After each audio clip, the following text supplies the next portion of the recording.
आदरणीय प्रधानमंत्री जी, हमारे वर्ल्ड व्यू टेलीविज़न की तरफ से सबसे पहले मैं आपका स्वागत करती हूँ और आपने जो थोड़ा सा वक्त निकालकर हमें इंटरव्यू देने के लिए हामी भरी है, उसका मैं तहे दिल से आपका शुक्रिया अदा करना चाहती हूँ।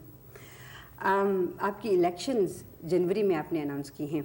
मैंने बिल्कुल नहीं अनाउंस उसकी इलेक्शन जनवरी में होनी चाहिए, कहते हैं आने वाले जनवरी में, लेकिन इलेक्शंस तो किसी भी वक्त हो सकते हैं। हो सकती हैं। हाँ, खाली एक लिमिट है उसके बाद, जिसके पहले करना हो। क्या इसका मतलब ये भी हो सकता है कि आप मिड टर्म इलेक्शंस मई में करवा लें?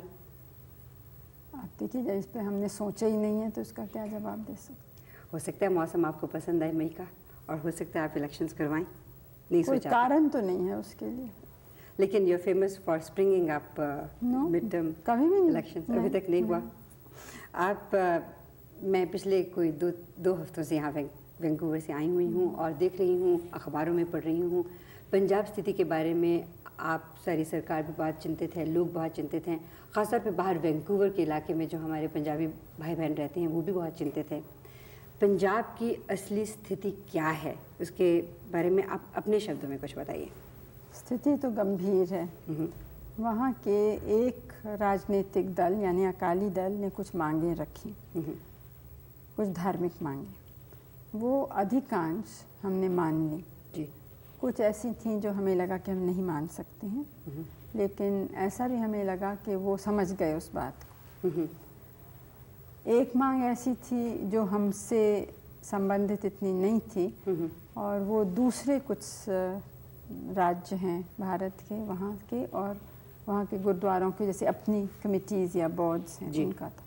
तो उस पर हमने कहा कि हमें कुछ ख़ास एतराज़ नहीं है, लेकिन इन सब लोगों से बात करना होगा, स्टेट के क्या नियम हैं और ये सब देखना होगा। उसके बाद कुछ दूसरी मांगे राजनीतिक समझ सकते हैं, या जो भी पानी पर, ज़मीन पर। अब वो दूसरे राज्यों से संबंधित हैं जो आसपास के पड़ोस के राज्य हैं, तो जब तक वो भी राज़ी नहीं होंगे तब तक हम तो कुछ कह नहीं सकते। 2 दफ़े ऐसा एक अवार्ड या निर्णय हम दे चुके हैं। अच्छा। अब वो माना नहीं गया। अच्छा। तो अकेले फिर से दें तो उसका कुछ उससे चीज़ सुलझेगी कि नहीं, ये कह नहीं सकते। हमें लगता है कि कुछ इस समय कुछ एक्सट्रीमिस्ट वहाँ पे ज़ोर पकड़ गए हैं, ख़ासतौर से नौजवान कुछ। और जैसे आपने अखबार में देखा होगा, वो मोटरसाइकिल पे जाके या किसी तरह से बहुत लोगों को मार रहे हैं, हत्या हो रही है। हाँ, बाहर के जो थोड़ा उसमें कुछ फंडामेंटलिज्म भी है, क्योंकि हत्या ज़्यादातर सिखों की ही सिख कर रहे हैं, मतलब अकाली लोग। अब जैसे जो एक आज के अखबार में आया या कल शायद आया था कि एक सिख अखबार वाला है, अकाली नहीं है, दूसरी हमारी पार्टी का भी नहीं है, विरोधी दल का है, लेकिन उसकी दाढ़ी नहीं है।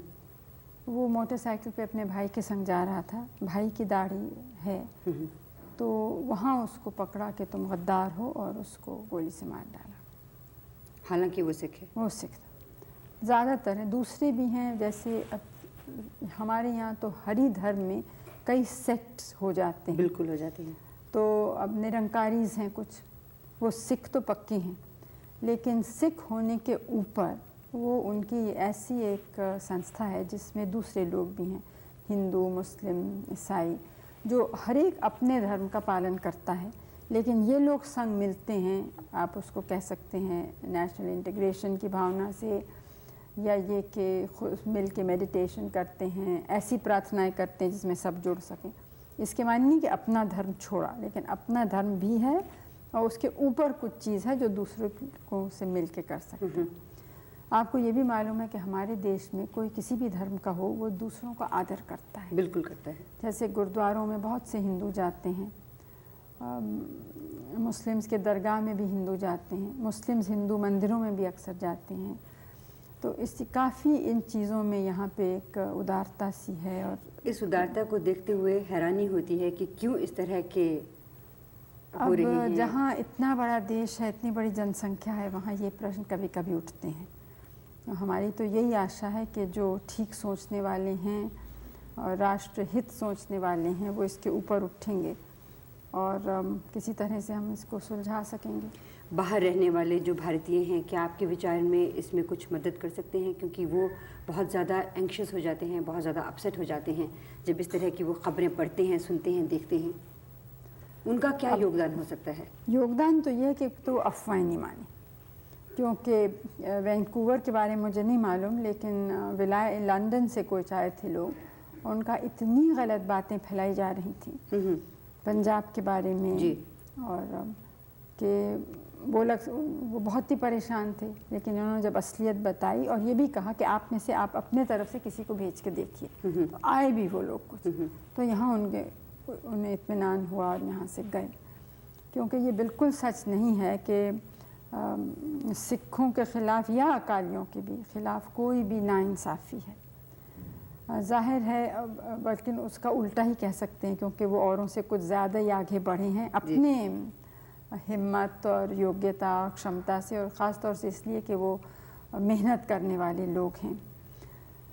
और आपने देखा है कि हमारे यहाँ ऊंचे ओहदे, छोटे ओहदे, हर जगह आप पाएंगे उन लोगों को, हर गांव में पाएंगे, हर प्रांत में पाएंगे। तो इसे ये बात कहनी बिल्कुल गलत है, लेकिन कुछ जो उनकी मांगे हैं, वो हमारा कहना ये है कि कोई भी मांग हो उस पर बातचीत हो, लेकिन मार काट या संविधान का अपमान करना या कोई ऐसी बात करना कि राष्ट्र के विरुद्ध में होती है, वो ठीक नहीं है। लेकिन अगर इस तरह से बातचीत लंबी होती चली गई तो ये मारकाट तो होती जाएगी। जिन लोगों को मारा जा रहा है वो तो बिल्कुल इनोसेंट है ना, वो बिल्कुल निर्दोष हैं, लेकिन बात लंबी क्या होगी, हम तो कुछ हद तक ही कर सकते हैं। ठीक है। तो इसलिए सबको सोचना है कि कितना हो सकता है, कितना नहीं। दूसरे लोग मुझसे नाराज़ हैं कि इतना क्यों मान लिया। हरियाणा में भी कुछ हुआ ना, तो उसका एक रिएक्शन हुआ ना, जो पंजाब में पहले हुआ था, उसका रिएक्शन अब उसको बड़ी मुश्किल से थामा है। तो इसे ये भी देखना है कि एक मांग मांगने से अगर और स्थिति बिगड़ती है तो किसी का लाभ नहीं होता है। आप जब दोबारा इलेक्शन के बाद आएंगे ऑफिस में, तो कौन से ऐसे कार्यक्रम हैं जिन पे आप ज़्यादा एम्फेसिस देंगी? अब देखिए, पहले तो जो चुनाव का क्या नतीजा होगा ये कोई पहले से कह नहीं सकता है।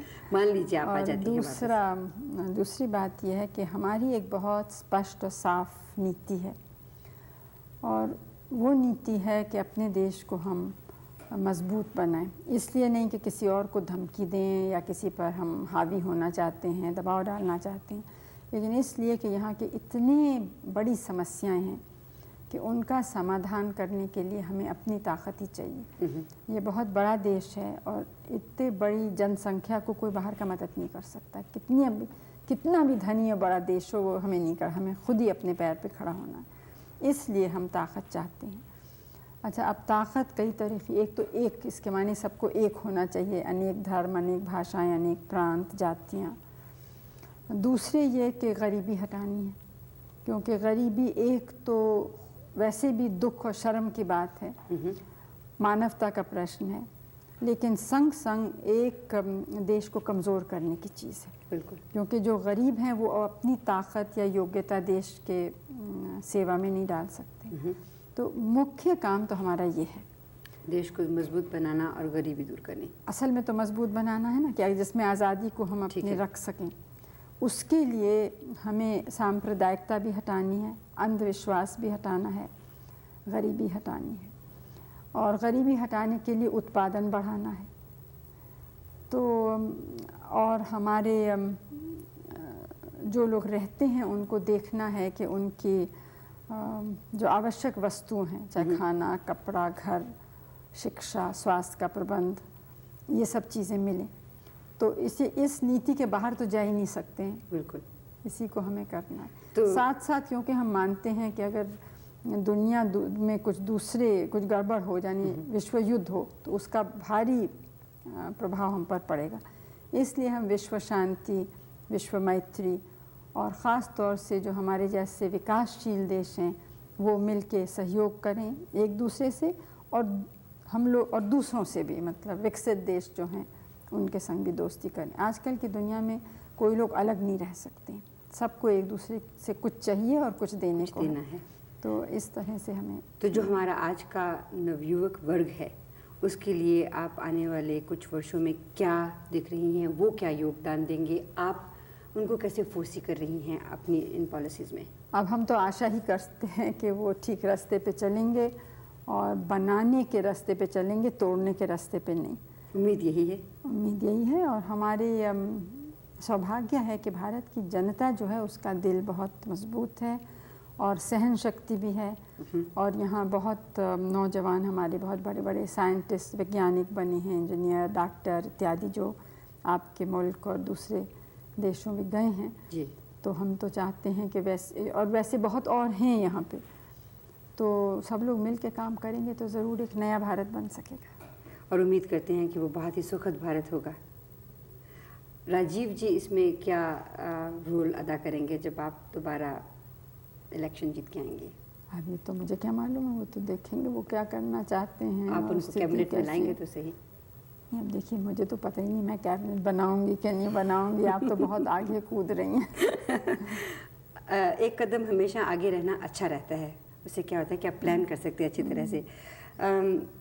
मैं दूरदर्शन के बारे में 2-3 सवाल पूछना चाह रही थी। हम कनाडा में प्रोग्राम जो करते हैं, अक्सर हम चाहते हैं कि भारत की सभ्यता को वहाँ पर हम ज़्यादा प्रकाशित कर सकें, हमारे जो बच्चे हैं वो भी उस सभ्यता से कुछ सीख सकें, कुछ जानें। लेकिन अक्सर हम देखते हैं कि आपके यहाँ भारत में टेलीविज़न इतना स्ट्रॉन्ग टूल है, उसे अच्छी तरह से इस्तेमाल नहीं किया जा रहा।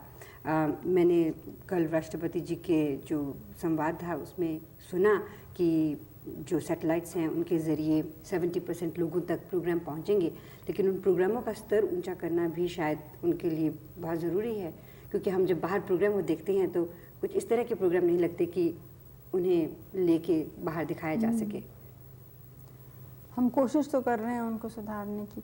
हमारे लिए तो एक नई चीज़ है और है ज़रूर एक बहुत प्रभावशील जी, लेकिन उतना यहाँ इसका प्रभाव नहीं है जितने जैसे अमेरिका में है। क्योंकि अमेरिका में आप कोई भी प्रोग्राम देखिए उसमें हमेशा ये बात होगी वी अमेरिकन्स, वी कनेडियंस, इस तरह की कोई चीज़। हमारे यहाँ पे इस तरह के प्रोग्राम मैंने देखे नहीं अभी तक कोई भी। नहीं, ये सच है, लेकिन देखिए आप उन देशों में जो राष्ट्रीयता की, मैं ये नहीं कह रही हूँ कि यहाँ कम है, लेकिन ये क्या आश्चर्यजनक नहीं है कि इतने बरस हो गए लेकिन यहाँ के किसी फिल्म बनाने वाले ने ये सोचा भी नहीं कि हमारे राष्ट्रीय आंदोलन पर फिल्म बनाए या राष्ट्रीय नेता पे बनाए। बहुत से लोग शिकायत करते हैं कि गांधी फिल्म बाहर वाले ने क्यों बनाया, लेकिन यहाँ वाले ने किसी ने कभी कहा ही नहीं बनाने को। और कुछ थोड़ा बहुत हमने जब कोशिश भी की तो किसी ने ज़रा भी उसमें रुचि या दिलचस्पी नहीं दिखाई। इसका कारण क्या है? अब ये मुझे तो मालूम नहीं, तो फिल्म वालों से आप पूछ सकते हैं। मैं आखिरी सवाल आपसे एक बार फिर से पंजाब के बारे में करना चाहती हूँ।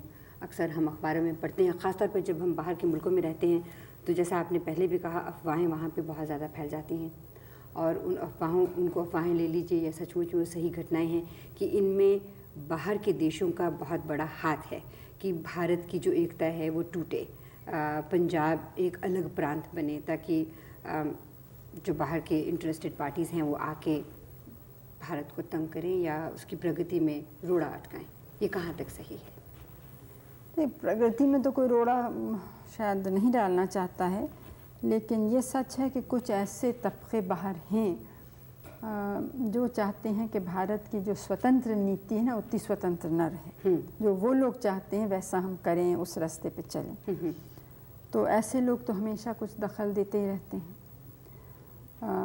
अब पंजाब में कहाँ तक दखल है ये कहना मुश्किल है, लेकिन ये आपने भी देखा होगा कि ऐसे जो कुछ ऐसा मूवमेंट एक चला है, आंदोलन, उसके ज़्यादातर दफ्तर और ये सब चीज़ें सब बाहर हैं, बाहर के देशों में। शायद कनाडा में भी है, कुछ यूरोप के 2-3 देशों में है।